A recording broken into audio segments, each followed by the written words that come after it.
Assalamualaikum warahmatullahi wabarakatuh. Waalaikumsalam warahmatullahi warahmatullahi wabarakatuh. wabarakatuh. Selamat pagi anak-anak semua.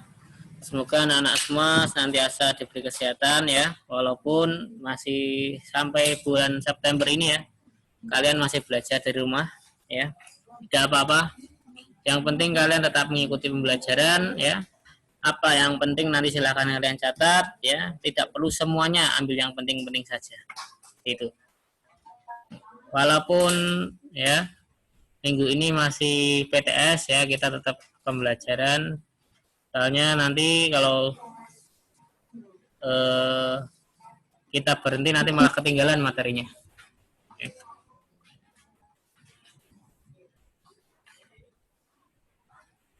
Langsung ya.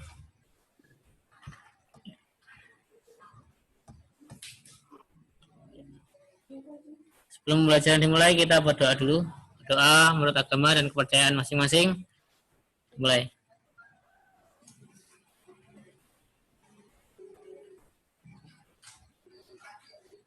Cukup. Ya, pada pembelajaran sebelumnya kita sudah belajar tentang ya tokoh-tokoh ya dan penemu-penemu dunia ya. Baik dari luar negeri ya maupun dari Indonesia. Kemarin ada siapa dari Indonesia? Masih ingat? Iya, Pak Habibie. Ya, Harudin Yusuf Habibie. Ya, hari ini kita belajar ya, nanti kita belajar tentang modernisasi ya dan hak, kewajiban serta tanggung jawab. Bentar, ada yang baru bergabung.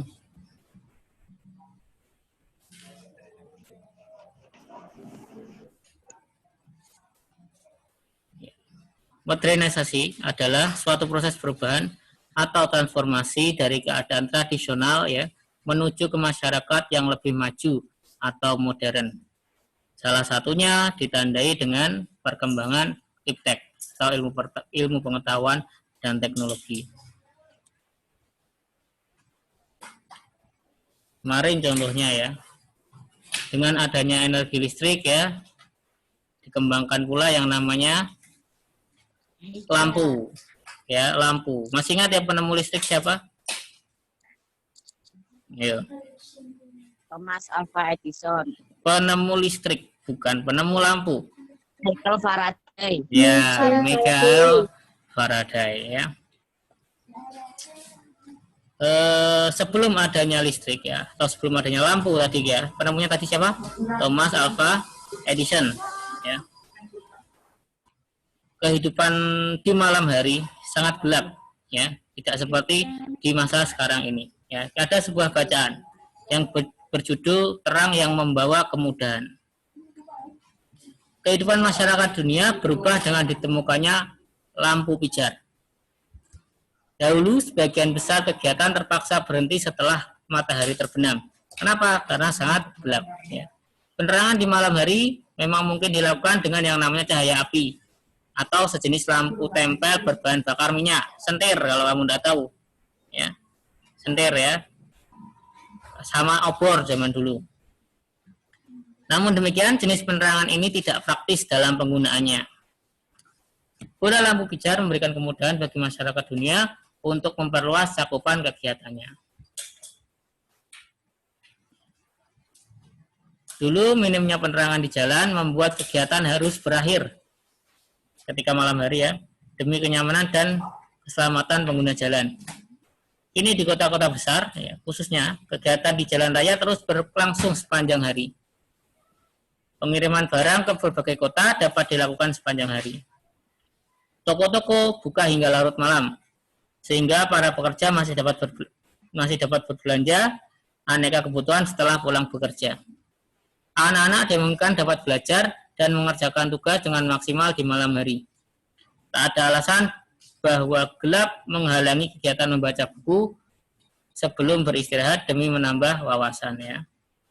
Zaman dulu ya, ketika kamu belajar di malam hari, penerangannya hanya berupa Apa Pak Roto? Zaman dulu belajarnya. Koper, lampu minyak. Lampu teplok.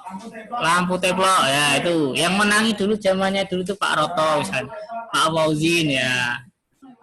Mengandalkan lampu-lampu minyak seperti itu. Nah, di mana cahayanya hanya terbatas. Seperti itu ya. Dan biasanya kalau dipasang bekas ya Pak ya. Bekas ya Pak ya. Bekas yang tembok ya. Nah, bekas seperti itu di tembok, bekas hitam. Tapi dengan ditemukannya ya lampu ya, berkembangnya teknologi saat ini ya, kita bisa beraktivitas pada malam hari tanpa khawatir keadaan yang gelap. Tidak ada lagi alasan. Ya, bukan hanya itu saja, perkembangan teknologi ya dialami pada bidang ekonomi juga. Contohnya dalam kegiatan distribusi.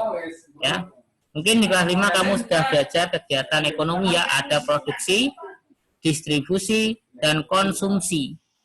Produksi itu kegiatan membuat atau menciptakan. Ya, kemudian distribusi itu mengirim atau mengantarkan barang. Konsumsi itu menggunakan atau membeli barang. Nah, dengan dengan berkembangnya iptek ya, distribusi yang namanya barang-barang ya menjadi lebih mudah. Pengiriman barang-barang menjadi lebih mudah dan lebih cepat. Contohnya yang paling gampang saat ini ketika kamu misalnya buka Lazada atau Shopee. Ya. Beli barang dari luar negeri hanya dalam beberapa minggu, barangnya sudah datang. Hanya dalam 1 minggu barangnya sudah datang. Ya. Itulah salah satu perkembangan iptek dalam bidang transportasi. Inilah yang dinamakan juga modernisasi. Ya, contoh ini zaman dulu setrika. Ya, di dalamnya itu diisi dengan arang. Ya, arang tahu arang? Ya, yang kamu buat, yang dipakai untuk buat sate. Itu dimasukkan ke dalam setrikanya, digunakan untuk menyetrika baju. Berarti kalau misalnya ada rusak atau bolong, pripun Pak Roto? Pakai aneh, obong. Ya, kalau misalnya bolong ya itu setrikanya, pakaiannya yang disetrika ikut terbakar. Nah, zaman sekarang berkembang ya, setrika listrik. Ya, dengan ditancapkan listrik, setrikanya bisa panas. Kemudian ya, dulu kompor minyak tanah, pakainya minyak tanah. Sekarang berkembang menjadi kompor gas. Nah, kemudian yang paling banyak berkembang ya mungkin ini adalah mesin ketik. Ya, dulu ada yang namanya mesin ketik ya, ada sekolah mesin ketik juga ya zaman dulu. Yang penggunaannya jauh dari kata praktis. Mengetik ya, setelah sampai ujung kertas harus digeser lagi, setelah sampai ujung kertas harus digeser lagi, seperti itu. Tapi sekarang berkembang menjadi yang namanya komputer. Jadi fungsinya bukan hanya untuk mengetik ya, tapi juga bisa untuk menonton video, bermain game ya, bekerja ya, dan masih banyak lagi. Dan masih terus berkembang hingga saat ini. Ya, inilah salah satu ya dampak dari modernisasi. Ya, salah satunya adalah perkembangan iptek, ilmu pengetahuan dan teknologi. Nah, modernisasi ya memiliki dampaknya, ada dampak positif dan dampak negatif. Di sini ya, dampak positifnya ya, yang pertama dalam bidang transportasi. Ya tadi, menghemat waktu dalam perjalanan. Yang biasanya zaman dahulu ya butuh waktu misalnya berbulan-bulan, hanya dalam beberapa minggu atau beberapa hari bisa sampai. Kemudian menghemat tenaga. Yang ketiga menghemat ongkos dan biaya transport. Yang keempat memberikan kenyamanan dan keamanan dalam perjalanan. Kemudian pada bidang komunikasi. cepat mendapatkan informasi-informasi yang akurat dan terbaru di bumi bagian manapun melalui internet. Yang kedua, dapat berkomunikasi dengan teman maupun keluarga yang sangat jauh hanya melalui handphone. Yang ketiga, mendapatkan layanan bank yang sangat mudah. Jadi zaman sekarang ini ya semuanya bisa diperoleh lewat yang namanya HP. Ya, tadi mencari informasi mengandalkan internet lewat HP, berkomunikasi lewat HP, bahkan transfer ya beli belanja online bisa lewat HP. Ya, zaman dulu harus sambil uang dulu ya Pak ya di bank ya. Yang ketiga yaitu bidang ekonomi. Dampak positifnya yaitu pertumbuhan ekonomi semakin tinggi, terjadinya industrialisasi, produktivitas dunia industri semakin meningkat. Yang keempat, persaingan dalam dunia kerja sehingga menuntut pekerja untuk selalu menambah skill dan pengetahuan yang dimiliki. Kemudian pada bidang pertanian, petani akan lebih mudah dan cepat dalam mengolah lahan mereka. Yang kedua, hasil yang diperoleh oleh petani lebih beragam dan lebih melimpah. Yang ketiga, meningkatkan efektivitas sehingga terjadi efisiensi.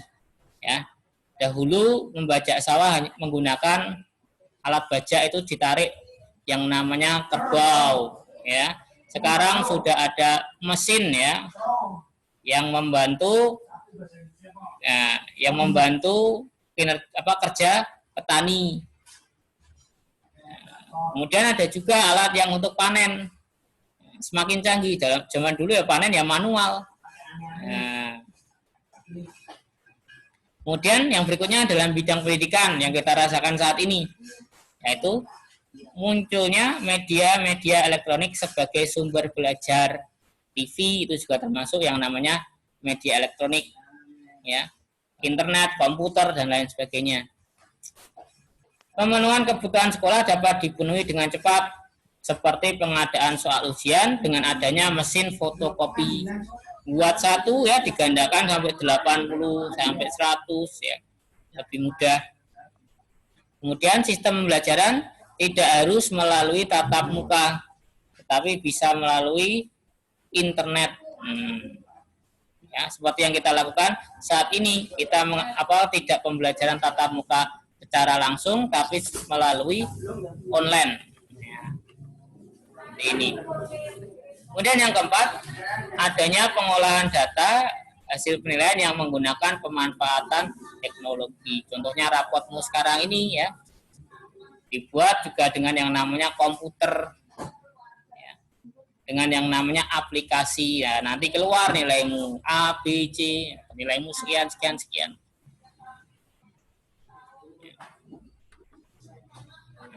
Itu dampak positifnya. Ya, selain dampak positif ada juga dampak negatifnya. Dampak negatif dari modernisasi. Yang pertama yaitu masuknya paham-paham barat atau kebiasaan-kebiasaan barat yang dapat merusak moral bangsa. Ya, gaya berpakaian, gaya berbicara, ya, yang meniru-niru budaya barat. Menggunakan pakaian, ya, misalnya menggunakan pakaian meniru-niru model rambut ya, yang aneh-aneh. Ya.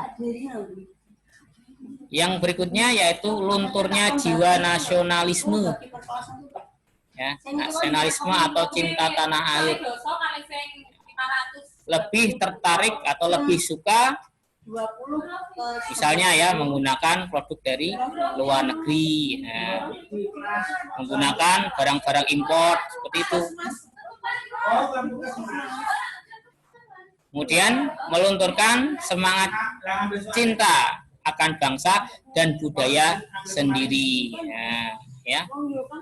Misalnya biasanya yang perempuan ya, sangat suka dengan yang namanya Koreanan. Ya enggak itu? Kira-kira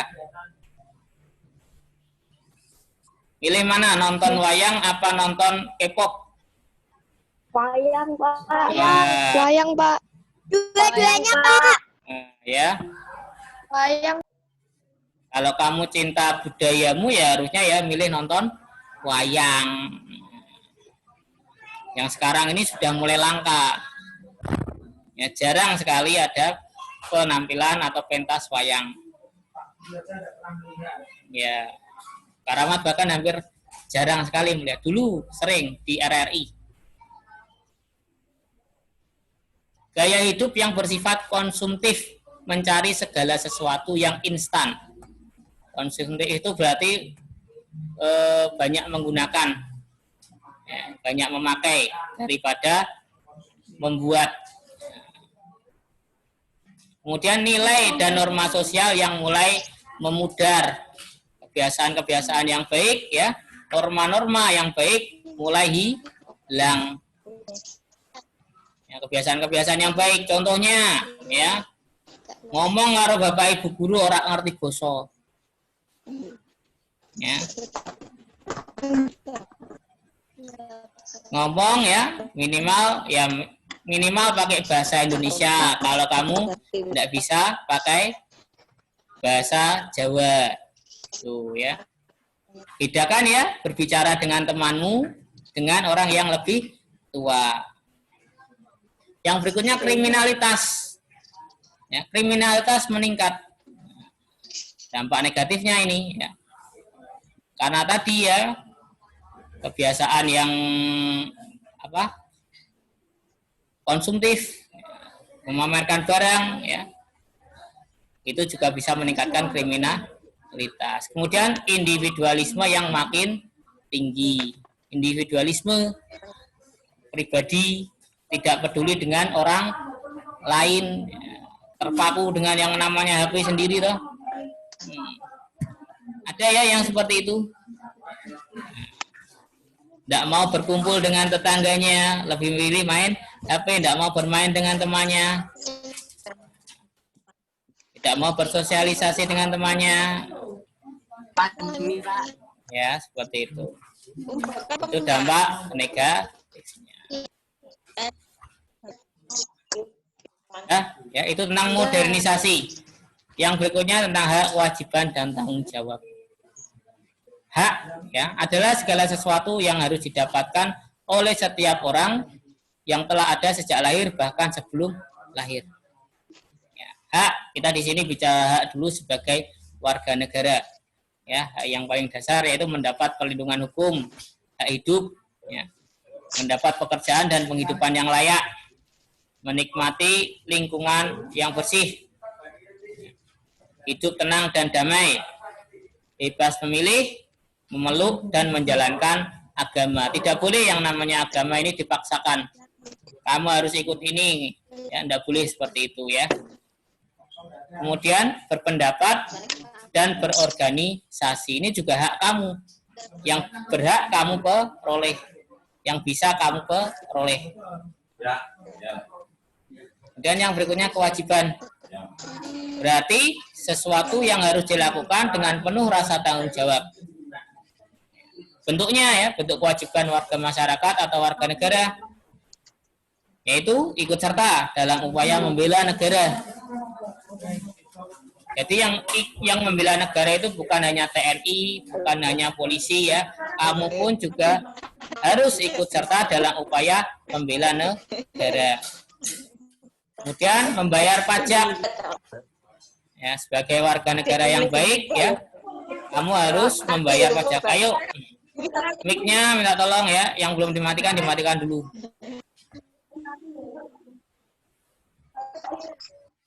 Ya, udah ya.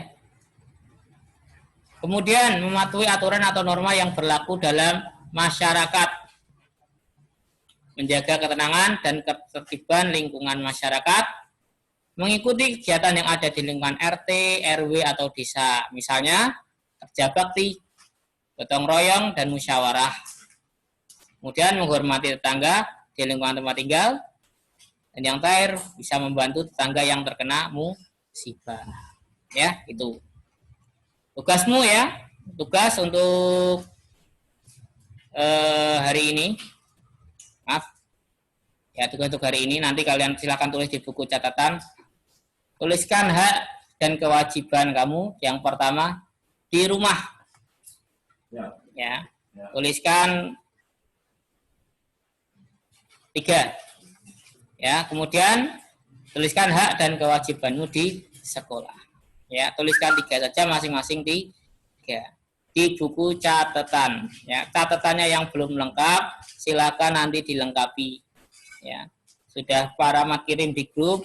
Yang belum lengkap siapa, yang sudah cukup lengkap siapa.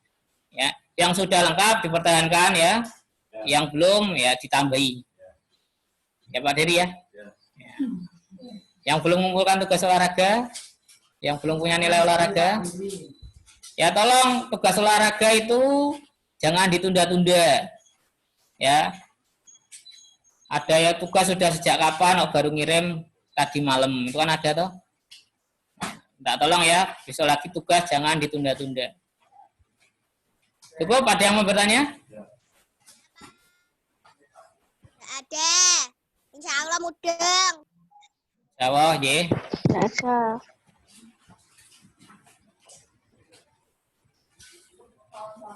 Ada yang mau tanyakan soal PTS mungkin? Agama ya, itu agama nomor 18 bonus. Tidak ada jawabannya. Silakan kalian lingkari di lembar jawabannya.